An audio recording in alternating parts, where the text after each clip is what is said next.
The grandfather clock in the foyer chimed 3 times as I placed the last family photo on the mantel. Coming back to Maple Grove after 10 years felt surreal, like stepping into a faded Polaroid. Every creaking floorboard and worn banister held memories, some sweet, some haunting.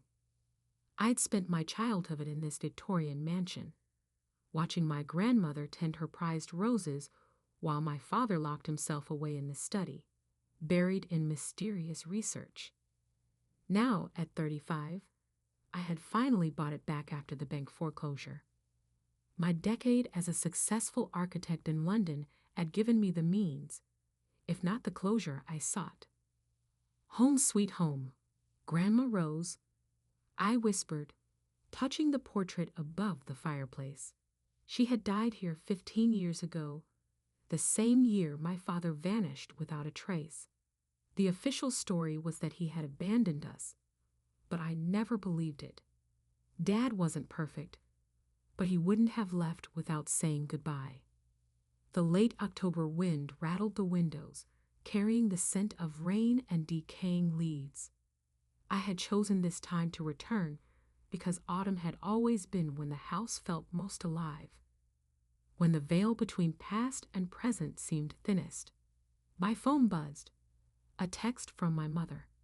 Be careful unpacking the attic boxes. Some things are better left buried. Cryptic warnings were Mom's specialty since Dad disappeared. She had moved to Arizona years ago, claiming the house held too many shadows. Maybe she was right, but those shadows were exactly what I had come back to understand.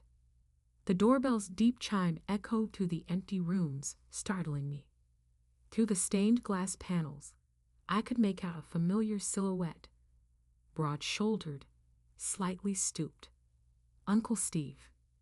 I hadn't seen my father's younger brother since the funeral. Grandma Rose's, not Dad's, because we never had one for him.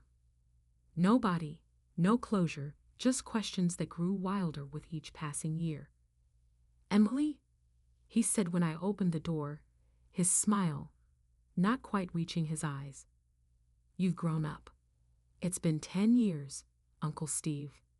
That tends to happen. He laughed, but it sounded hollow. May I come in? We need to talk about the house. I stepped aside, watching as he surveyed the foyer.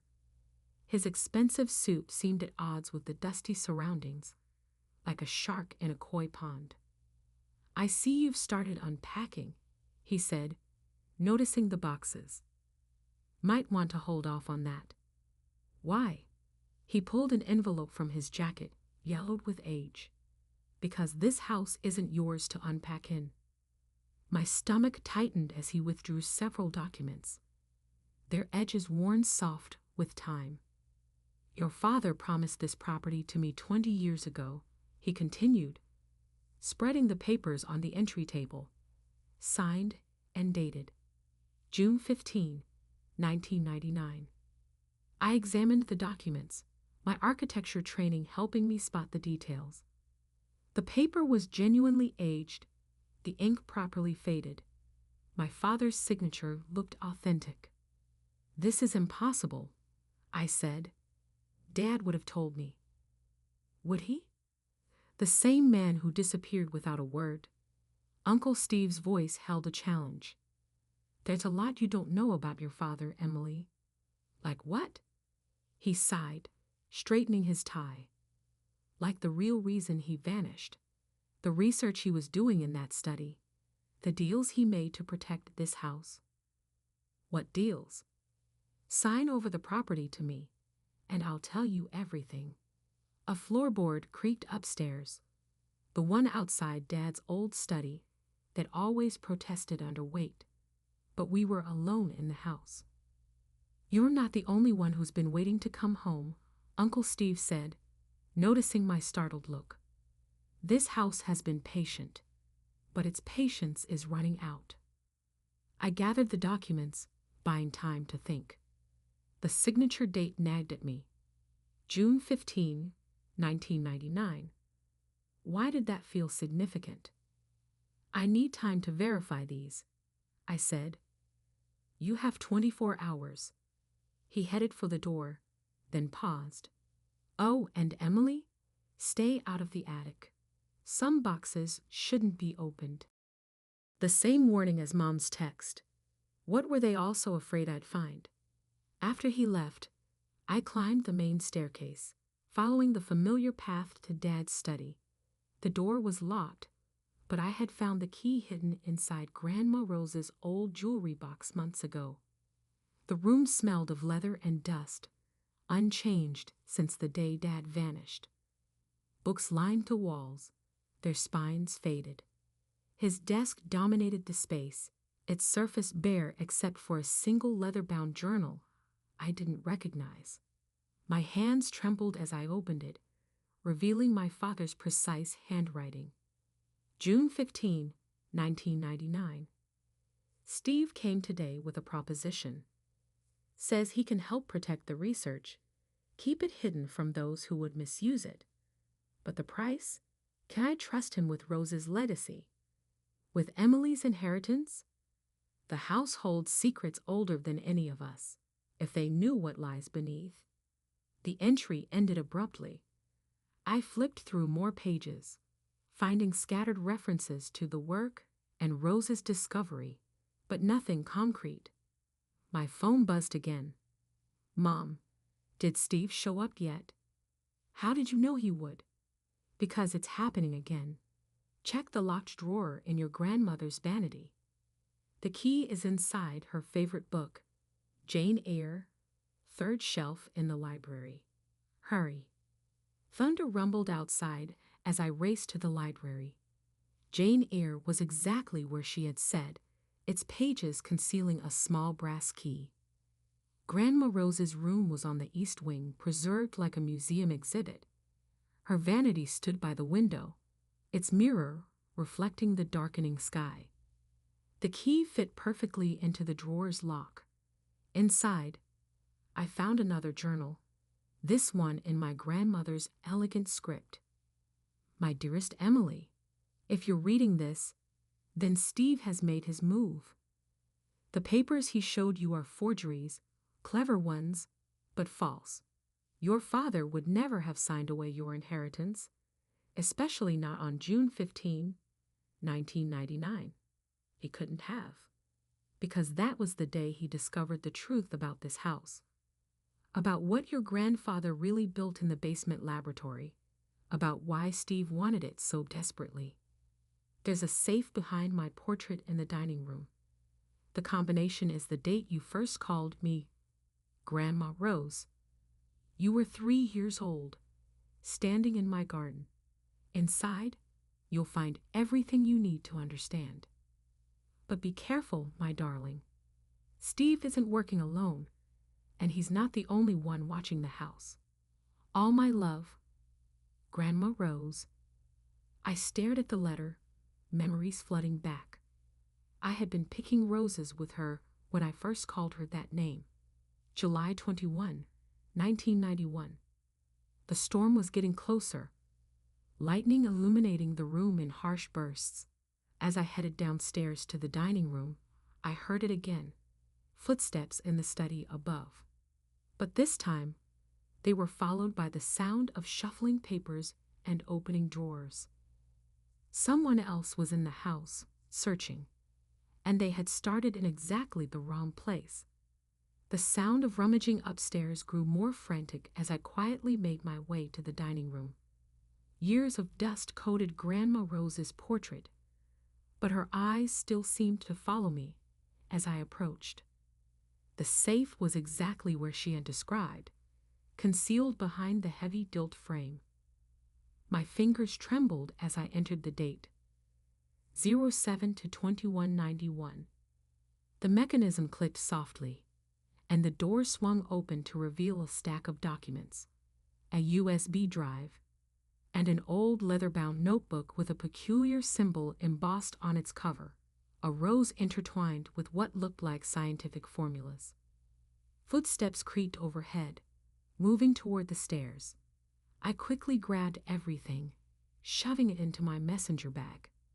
As I eased the portrait back into place, A voice called out from the foyer. "Emily? Are you down there?" It was Uncle Steve. The front door was open. A lie. I had locked it after his earlier visit. "Just a minute," I called back, trying to keep my voice steady. I needed to get to the basement laboratory Grandma Rose had mentioned, but the only entrance was through the kitchen, where I'd have to pass Steve. Lightning flashed again, and in that brief illumination, I caught a glimpse of a second shadow moving behind Steve's. He wasn't alone.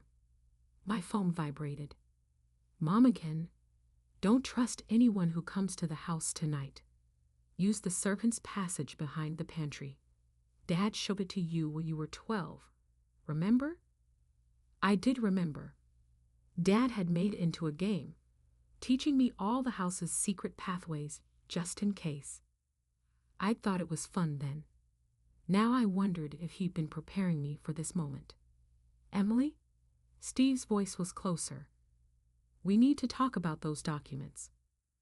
I slipped into the kitchen as quietly as possible, hearing multiple sets of footsteps spreading through the house. The pantry door creaked slightly as I opened it, but thunder masked the sound. Behind the shelves, just as I remembered, was a narrow door leading to a passage that connected to the basement. Dad had told me it was used by servants in the house's early days, allowing them to move between floors unseen. The passage was pitch black. I used my phone's flashlight, keeping it pointed downward to avoid light leaking under doors. Cobwebs brushed my face as I descended, the air growing colder with each step. At the bottom, another door opened into what appeared to be a wine cellar. But this wasn't the basement laboratory. Where was it? I examined the walls, looking for clues. The notebook from the safe felt heavy in my bag, calling to me. Opening it, I found my grandmother's handwriting again. "The entrance is hidden in plain sight." Remember the story I told you about the prince who had to count backward to find his way home? Start at the last bottle, dear one. Another childhood memory clicked into place. Grandma Rose's bedtime stories always carried hidden meanings. In that tale, the prince had to count backward from 12 to find his castle's secret door. I went to the wine racks. 12 bottles from the end. I found one that didn't quite fit with the others. Pulling it triggered a mechanism, and a section of wall silently swung inward. The laboratory beyond was like stepping into another century. Modern equipment sat alongside vintage apparatus, all covered in dust, but seemingly untouched. Papers were scattered across workbenches, complex chemical formulas scrawled on blackboards. "Oh, Dad," I whispered. "What were you working on?" I started examining the documents from my bag, spreading them across a clear workspace. The USB drive contained hundreds of files, research notes, correspondence, and video recordings of experiments. One video thumbnail caught my eye. The date, June 15, 1999, the same day as Uncle Steve's forged documents. I pressed play. My father's face filled the screen, younger but worried. If anyone's watching this, particularly my daughter Emily, then things haven't gone as planned. The formula works. Rose was right all along. But the implications. He glanced over his shoulder. Steve's been asking questions. Too many questions. He found out about the properties of the compound, what it could do if weaponized. I can't let that happen. Rose's research was meant to heal, not harm. I'm moving everything tonight. Somewhere he'll never. The video cut off abruptly. A noise from the passage made me freeze. Voices echoed down the servants' stairs. "Check every room," Steve was saying. "She has to be down here somewhere. And remember, we need those research notes intact." I quickly gathered everything back into my bag, looking frantically for another exit. The laboratory had to have one. Dad would never have designed it with only one way out. My phone lit up again. Mom, the elevator shaft. Behind the periodic table poster. Hurry. An ancient service elevator shaft was concealed behind the poster, just wide enough for one person. Metal rungs were set into the wall, leading up. But to where? More voices in the wine cellar. They had found the entrance. I started climbing, my bag thumping against my back with each movement. The shaft seemed to go up forever, past the first floor, past the second. It ended at a small platform with another door. I'd pushed it open and found myself in the attic, specifically in a hidden alcove behind the same boxes Mom had warned me about earlier.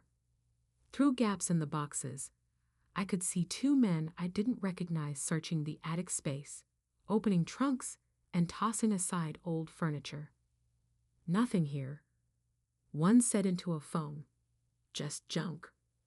Keep looking, Steve's voice crackled back. Those formulas have to be somewhere.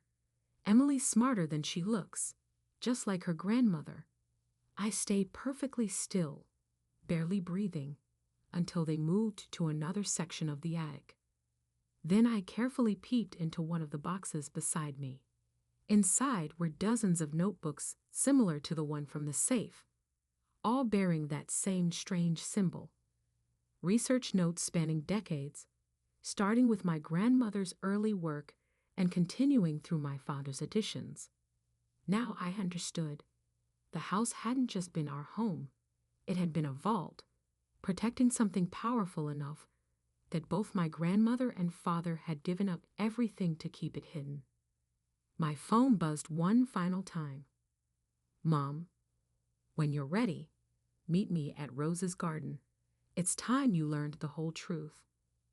I waited until the men's footsteps retreated downstairs, then texted back, "Did you know about the research?" I knew enough to stay away when they came asking questions. "Your father, he tried to protect us all. But now it's your turn to decide what happens next. The garden, Emily. Tonight, bring everything you found." Thunder crashed overhead as I looked around the attic, at the legacy hidden in dusty boxes and secret passages. Somewhere below, Uncle Steve and his men were still searching, not realizing that what they wanted had been above their heads all along. But the real answers, I suspected, were waiting for me in my grandmother's garden, where this all began. I touched the rose symbol on the notebook. "I'm coming, Mom," I whispered. And I think I finally understand why Dad disappeared. The rain had turned Grandma Rose's garden into a glistening maze of shadows. I made my way through the overgrown paths, my shoes sinking into mud as lightning illuminated the twisted shapes of untended rose bushes. Mom was waiting by the old greenhouse, her silver hair glowing almost blue in the stormy light. "You look just like her," she said as I approached. Rose, standing in her garden, carrying her secrets. "Why didn't you tell me the truth?" I asked, clutching my bag of documents tighter. "About what Dad and Grandma were working on." She touched one of the rain-slick roses. "Because knowledge is dangerous, Emily. Your grandmother learned that the hard way. So did your father." The greenhouse door creaked as she opened it, revealing a space that was anything but abandoned. Modern equipment hummed alongside the plant specimens, and a familiar symbol, the rose and formulas, was etched into a workbench. "Your grandmother wasn't just a botanist," Mom explained, leading me inside. "She was a biochemist, studying plant properties that could revolutionize medicine. But then she found something else, something in the roses." "What?" "A compound that could enhance cellular regeneration. Imagine wounds healing in hours instead of weeks, diseases reversing themselves, even aging slowing down." She picked up a dried rose from a specimen jar. But like all powerful things, people wanted to corrupt it, turn healing into harm. Uncle Steve. He was just the beginning. There were others, companies, governments. They all wanted Rose's formula. Your father helped protect her research, hiding it in plain sight throughout the house. But after she died, they came for him instead. I finished, finally understanding. He didn't abandon us. He ran to protect us. Mom nodded. The night he disappeared, he called me. He'd found evidence that Steve was working with a private military contractor. They wanted to weaponize the compound, create soldiers who could heal from almost any injury. I pulled out the notebook with the rose symbol.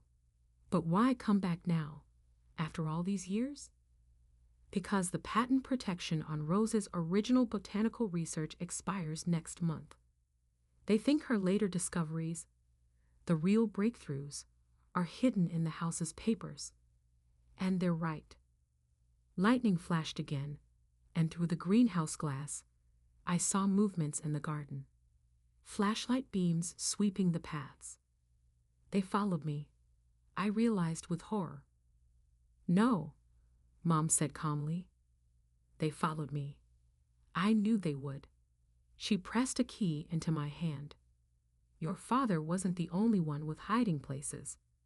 Under the main workbench, there's a trapdoor. It leads to the old garden tunnels. Take everything and go.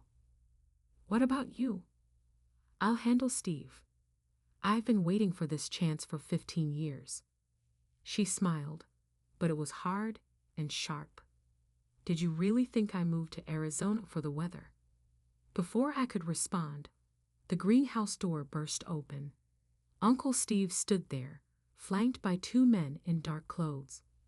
Karen, he said to my mother, I should have known you'd be involved. Still protecting your husband's mistakes. The only mistake, she replied, was trusting you, Steve.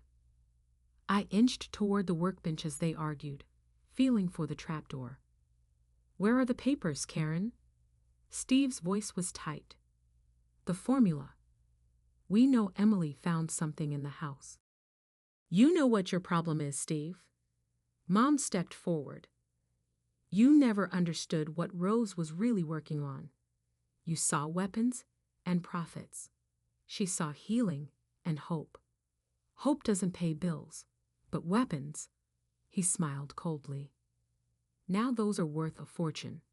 My fingers found the trapdoor latch just as one of Steve's men spotted my movement. She's got a bag, he shouted. Everything happened at once. Mom threw a rack of specimen jars, shattering glass and creating chaos. Steve lunged forward but slipped on the wet floor. I yanked open the trapdoor and dropped into darkness. Emily, run. Mom's voice followed me down. Find your father. He's been waiting. The tunnel was narrow but dry, clearly maintained. My phone's light showed recent footprints in the dust. Someone had used this path lately. Behind me, sounds of pursuit echoed, but they'd have to come through one at a time, and I had a head start. The tunnel forked. On the wall, drawn in luminescent paint, was the rose symbol. I followed it left, then right, marking my path through what felt like a maze. After what seemed like hours, but was probably minutes, I emerged into a small chamber. Battery-powered lanterns cast a warm glow over a makeshift workspace. Maps covered one wall, documents the other. And there, bent over a computer, was a man I hadn't seen in 15 years. Dad? He turned, his face older but his eyes exactly as I remembered. Emily, you found it, just like your mother said you would. Footsteps pounded in the tunnel behind me. We don't have much time, he said quickly. The research. Did you bring it? I handed him my bag. He pulled out the notebook with the rose symbol and smiled. Rose would be proud. You protected it, just like she knew you would. He typed rapidly on his computer. But now we need to finish what she started. How? Steve and his men are about to learn why you don't threaten a family of scientists. He pressed enter with a flourish. Alarms began blaring above us. Through the tunnel ceiling, I heard the greenhouse's automated systems activate, the ventilation fans, the sprinklers, and something else. Roses, Dad explained. See my confusion. The ones in the greenhouse, they're not exactly natural. Your grandmother engineered them with a special defense mechanism. Non-lethal, but very effective. Shouts of surprise and panic echoed down the tunnel. Intense sedative compound in the thorns, he continued. Released as a fine mist when threatened. They'll wake up in about 6 hours with nothing worse than a headache and some explaining to do to the authorities. You've been here all along? Under the garden? Close enough to protect the research, far enough to keep you and your mother safe. He hugged me tightly. But now, it's time to come home. Really home. We have work to finish. Rose's formula? Not a weapon, he said firmly. A gift. One the world is finally ready for. Together this time, as a family. Above us, the alarms quieted. My phone buzzed with a message from Mom. All clear. Steve and company are taking an unexpected nap. Coming down. I looked at my father, at the years of hidden work surrounding us, at the symbol of the rose that had guided me here. So, I said, where do we start? He smiled, opening the notebook to a fresh page. We start where Rose did, in the garden, with hope. 1 year later, Maple Grove's garden bloomed with new life. The roses, no longer wild and overgrown, stood in precise rows, each one a careful hybrid of Grandma Rose's original specimens. Their petals held promises of healing that we were finally ready to share with the world. The house above had transformed too. Dad's study was now our research center, filled with modern equipment, but still maintaining its old-world charm. The secret passages remained, but they protected research journals rather than escape routes. Mom had turned the greenhouse into a state-of-the-art botanical laboratory, where she worked alongside Dad, continuing Grandma Rose's legacy. Uncle Steve and his associates faced federal charges for corporate espionage and attempted theft of intellectual property. During the trial, we learned just how deep their connections ran: pharmaceutical companies, military contractors, even foreign governments. But in the end, the evidence Mom had gathered during her years of exile in Arizona proved decisive. The roses are ready, Dad announced one morning, entering the kitchen with soil-stained hands. The first batch of medical trials starts next week. I looked up from Grandma Rose's original notebook, which I'd been studying. Are we sure about going public? After everything we did to keep it hidden. The difference, Mom said, joining us with fresh coffee, is that now we're controlling how it's used. Rose's dream was never about keeping the discovery secret forever. It was about waiting for the right time, the right people. And those people are us, I finished, understanding at last. The doorbell rang, our first delivery of official FDA paperwork for the clinical trials. As I walked through the foyer to answer it, I passed Grandma Rose's portrait, now hanging proudly in its original place. The safe behind it was empty, its contents now properly documented and protected in our new laboratory storage. The delivery person handed me a thick envelope. As I signed for it, I noticed a familiar car pulling into our driveway. Dr. Sarah Chin from the National Institutes of Health, our lead research partner. Your grandmother would be proud, Dad said, appearing beside me. We're doing it the right way, the way she always wanted. The house creaked softly around us, but it wasn't the sound of secrets anymore. It was the sound of history being made, of science serving its true purpose, healing, not harming. That evening, we held a small ceremony in the garden, just the three of us, standing among the roses that had started it all. Mom had found one of Grandma Rose's old research videos, and we played it on a laptop under the stars. The key was never in the chemistry alone. Grandma's voice crackled through the speakers. It was an understanding that nature provides answers if we're patient enough to listen, wise enough to wait, and brave enough to use them properly. I touched one of the roses, deep red with an unusual blue tinge at its center, the successful hybrid we'd finally stabilized. Inside its cells was the compound that could change medicine forever, now refined and safe under our careful research protocols. To Rose, Dad raised his glass. Who taught us that the greatest discoveries are worth waiting for? To family, Mom added. Who proved that some secrets are best kept together? To home, I finished. Where it all began, and where it continues. The roses swayed in the evening breeze, their petals catching the last light of day. Somewhere in the garden, a nightingale began to sing, nature's reminder that beauty and science could coexist perfectly. My phone buzzed with a message from our legal team. The first patents had been approved.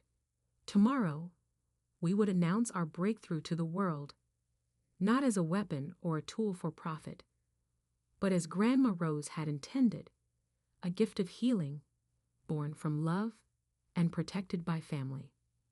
The house stood proud behind us, no longer a fortress of secrets, but a beacon of discovery.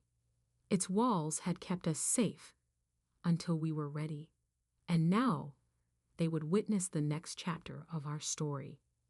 As night fell, the roses seemed to glow softly in the darkness, not with the sedative compound that had saved us a year ago, but with the simple luminescence of hope fulfilled. Grandma Rose's legacy lived on, transformed but undiminished, in every petal and every person she trusted to carry it forward. Some houses hold secrets, but the truly special ones hold dreams waiting to bloom.